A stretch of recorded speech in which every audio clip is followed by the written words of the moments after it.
beautiful name that I know. You're the exalted me. Jesus, for my family, I speak the holy name. Jesus, your name is power. Jesus, your name is power. Your name is healing. Your name is love. Break every stronghold. Shine through the shadows. Burn like a fire. Your name is power. Takos ka na bayawon, Ginoo. Takos ka na halaran, Ginoo. Kay ikaw ang Diyos na nagmugna dining langit ug yuta, Ama. These islands. Rebakushiri kubaba shandara kuraba kusandara Ayan, gamay-gamay ilang smile. Ayan, unya na nahuman na ining snack time. Ayan, balika po ko nung imong wala. Murag wala to ganina no. Tuo na po di mo be. Balihog og lingi. Ayan, ingna pa rin, kumusta ang tagluban ito? Ayan, ha? Well, akong giabi-abi ang tanan diha sa presensya sa Dios. Ayan, so praise God. And we welcome also from Church of Mahaplag. Ayan. Mahaplag. Ayan. So welcome also from the Church of Ormoc City. Ayan. So naad niya. Walay wave dyan, no? But give abi-abi.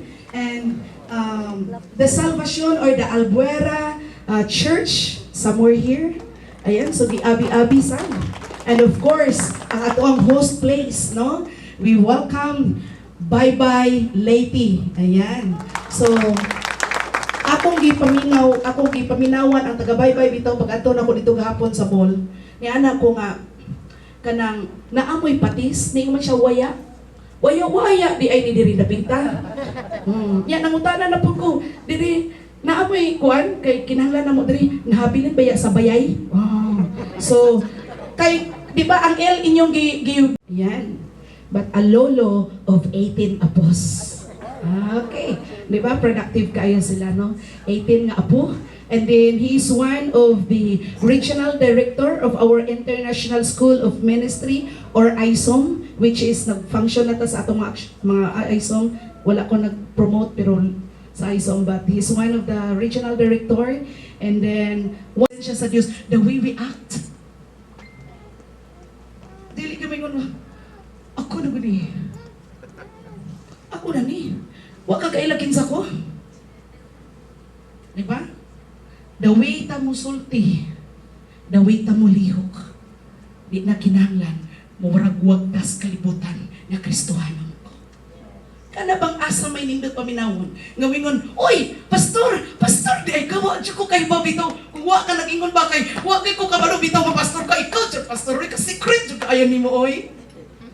Ang rangga dyan ni mo, pastor, wa dyan ka ng sabat-sabat na ho. Di ba? Kana bang mo ingon nga? Igsuon? Na-bless ba ako sa imong liho? Ang ako iyang manghod. Kung anak namin ka-close, o iwan man sila naman. Okay. Praise God. So, in addition to his evangelical work, Crossfire Ministries International is very active in engaging community outreach services. These initiatives primarily take the form of medical and dental missions. If you remember, Reaching for your heart, you hold my life in your hands, drawing me closer to you.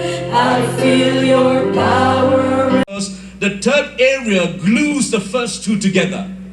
They were judged in these three areas, and the third area is where I want to rest my hat on today. The plans and the purposes of God, and this is the area that God wanted to really rule and reign, and that's the king that I want to speak about today, and that king is none other than King David.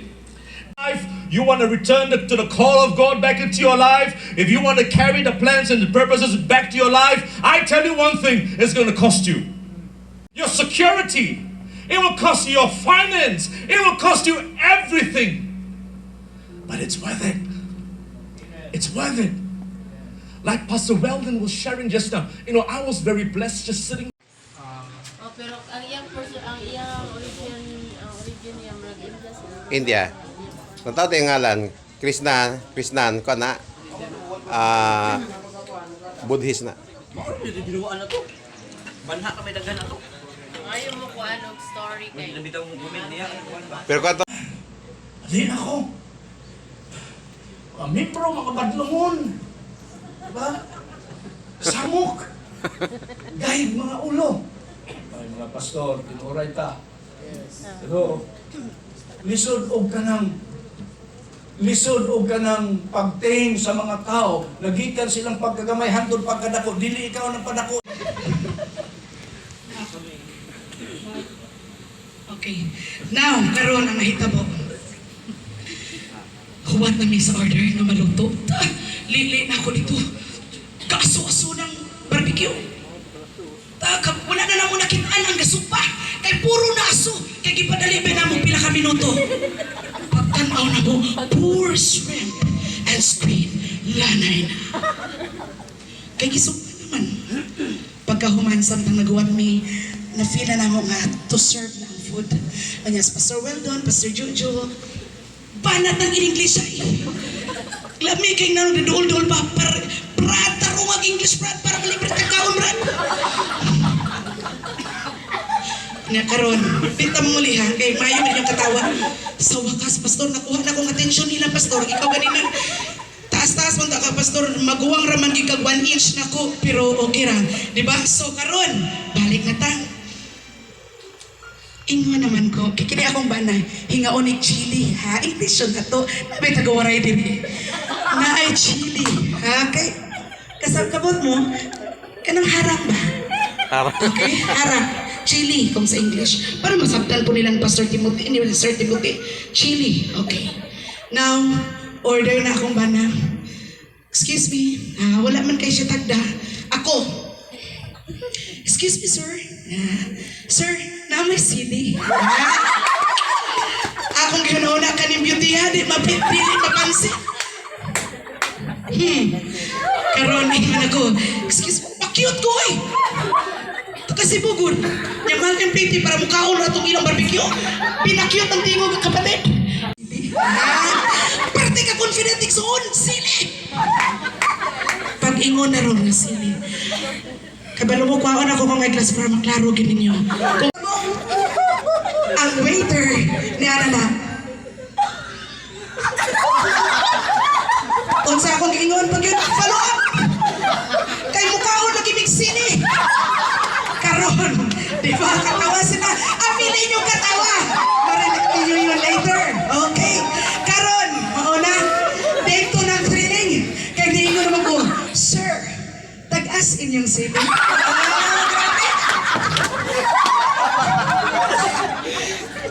Huwag kayong mag-bad-minded, ha? Ito talaga ang totoong nangyari. Sabi ni Pastor Jojo, let's have a reality. And this is the realidad. Excuse me, hindi takluban ito. Ito ay bye-bye. Be mindset of bye-bye. Okay? Now, sir, kung ang imo sili tag-as, iputol-putol. Pero kung mupo ka ni sir, never mind na lang. Si Ate Mildred, hapit na si Pastor sa Ate Mildred, musiko na ako, pero nagpang ano na si Ate Mildred. Ate Mildred is a medtech. Professional. Professional kayo mo na nagkuhan sa kuha. Ana ng porma, mulingkod ko. Kung giamsa ni Ate Mildred, maglingkod dito sa restaurant. Lingkod na sa Ate Mildred. Pinaanak ng porma na Ate Mildred. Kanya, sir, palihog niya kong sir sa sili. Ana na rin si Ate Mildred. Grace, tingin ko kay Murag trouble man tingali ko. Kaya nga naman, takluban man na ito. Pagtagaog man na ko, niya mo kabalong unsa nga may Tagalog sa sili. Wala mo kabalong. Hindi ba niya, bisaya ko. So karon sa nahitabo, ana na si Ate Mildred. Grace, wala yung sili din Grace. Ay, te, mo ba, te? Unsa day na nga dali, te? Harap. Ingon ko, unsa day na nga sa sila, te? Akong gi-search igsoon, wasa ko na mga natin Mildred. Kaya kung yun naman basi kong wrong to, basi bastos to, kunya magkaon ko, mauwaw ko, di ko mabusog, sayang among order. Wasa kikuningon ako, okay te, harang po. Yes ma'am, sure ma'am, busy kayo dito kay kasabot na harang man din. Now the food served. Enjoy na, kaon na. Yung pagkaman busog na, tugab na. Pagkahuan mo ni Mami, ikaw ate Mildred, saray na ang sili. Kung wapon mo kay Mano, kay waman mo nang natawa, pangutan-anin ka. Kung magkatawa mo makakita na ako, pasabot dito man mo sa assignment ka kong ginawa. Okay? Kung inyong kong pangutanon karon kung unsa na nga pulong, bili na lang kay basig mabackslide mo. Sayang kayo pag-anin na Pastor Dorothy o Pastor Timothy kung mabackslide mo. Okay? Mato na matag-usa kay mga uli na lang ta, wala pagyakoy pag-imamatay. Di ba? Nagkalain-lain ta nga mga dapit, kalain-lain ta nga mga churches. Kay pero nagkahiusa ta diha sa Ginoo, usa ang ato matungong, pagibaya, pagpasilungog diha kaniya. Usa ato himamato na matag-usa sa atong mga igsunan pero di ba? Wala nga sing song. Kay ang atong awit diha sa panagiusa. Hallelujah! Yes, Lord God! Magaling mo ba igsunan na kayo mga atong mga igsunan? Yes, pagtuo! Yes! Kanindot nga tao ng Kristohano, kung mangiusa, kuno sa kung mawalay panagsila. Pagkatao na lang kayo nga nagtaon, kung ang ng Kristohano, magkaiusa na kayo. Pagkalindot! Pagkahalindot nga nagtaon ang Kristohano, kung magiguyas, kuno sa kung mawalay panagsila. Pagkataon na lang kayo. Kinsa na may magdahig sa Ginoo? Ang mga buhi, the living depression as I am going today. Kung buhi ka kanikson, makadahig ka sa Ginoo. Amen. Ato mga patay, pabilin lang mo diha. Ayaw lang mo gliho. Diba? Wala na mo ipaglaong pa ng mudahig diha sa Ginoo. Kung dili kadto lang mga buhi. Diba? Nga sama sa imong buhaton karon. Gihatagan na gininhawas Ginoo, gihatagan kusog, gihatagan na kinabuhi sa Ginoo. Aron siya to masidunggan, aron siya to daigon. Hatagan tingog, magadaig ta, magasinggit ta sa magpasalamat sa kanaugan. Kanihatag sa Ginoo kanato ning buntagon ning song. Amen. Hallelujah. Ato isinggit ang ang pagpasalamat diha sa mga Dios. Come on. Come on. Dayon ka o Dios. Ang among mga kusog, ang among mga tingog, ang talaga na akong kanamugan, among ihalat, among itugyan diha kanimo Ginoo.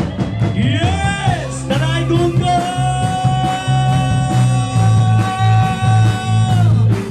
Woo! Jesus! Come on, shout it! Singit sa mga pagdaing, singit sa mga pag-awit, sing pasalamat sa atong Diyos. Just sing again, singit sa mga pagdaing, singit sa mga pag-awit, yes, singit sa pasalamat sa atong Diyos. Hallelujah! Yes, Lord God. Kanimo lang magkinong pinatugyan ang among mga tingog. Pinagis magsigit sa pagkawin, pagdaig niya kanimo Ginoo. Hallelujah! To break every curses. We believe that in the name of Jesus, in the name of Jesus, in the name of Jesus. Speak how we speak. Psalm 15:3, he who does not backbite with his tongue, nor does evil to his neighbor, nor does he take up a reproach against his friends. He who does not backbite with his tongue. Backbite, that's a strange phrase, isn't it? Backbite means slander or telling lies or misrepresenting the truth. You kind of tell the truth, but not the whole truth. So it will slant a certain way and make people think a certain way about the person. You cannot be proud in His presence. You just cannot.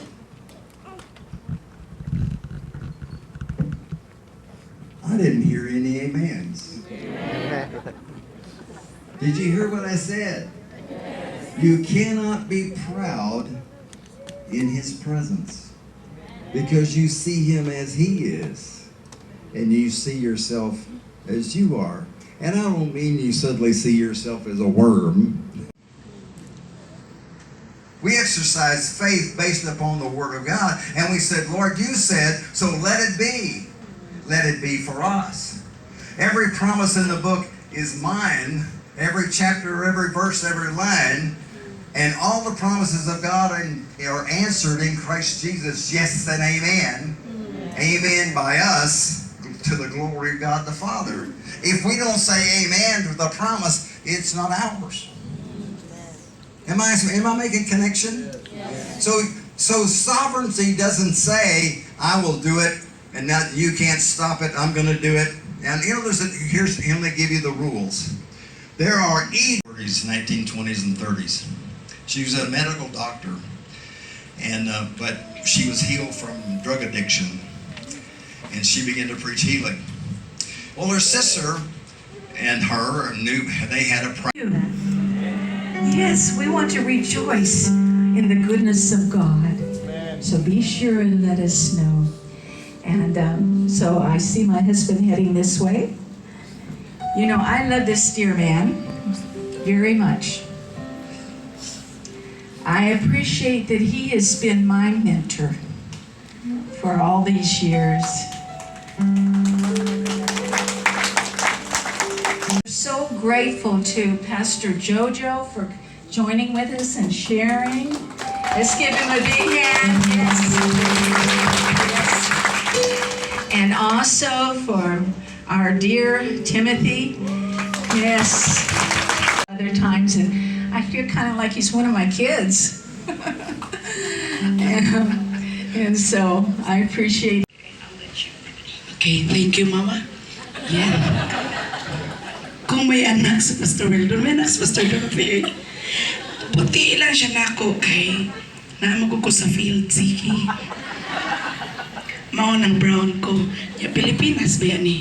Pero kung maulit lang is USA, ibalik na ko. Brown nagyapon ko. Mok, Albuera, mahaplag. Salamat kayo sa inyong panahon. Nga inyong gahin para nato. Ug salamat.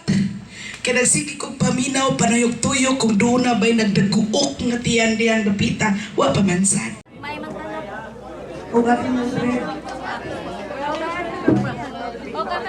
O Pastor Jojo and Pastor Mildred. Pastor Mildred.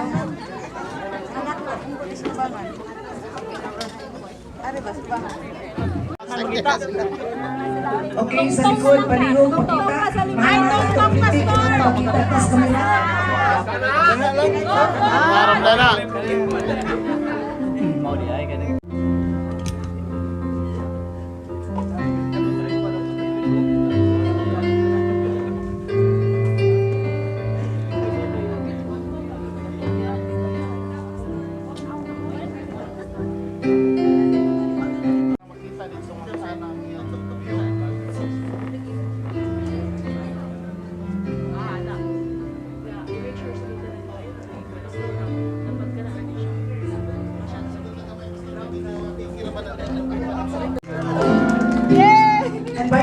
during the time sa atong pag-iunto, pwede ta mo balik ka na ni, and then naatay ipakita nga video. Di, pwede ta mo kaon diri sa sulod, no? Pwede na ta mo kaon diri. Kaya, we would like to thank French Chef Catering. Salamat kayo sa inyong mayaming nga pagkaon.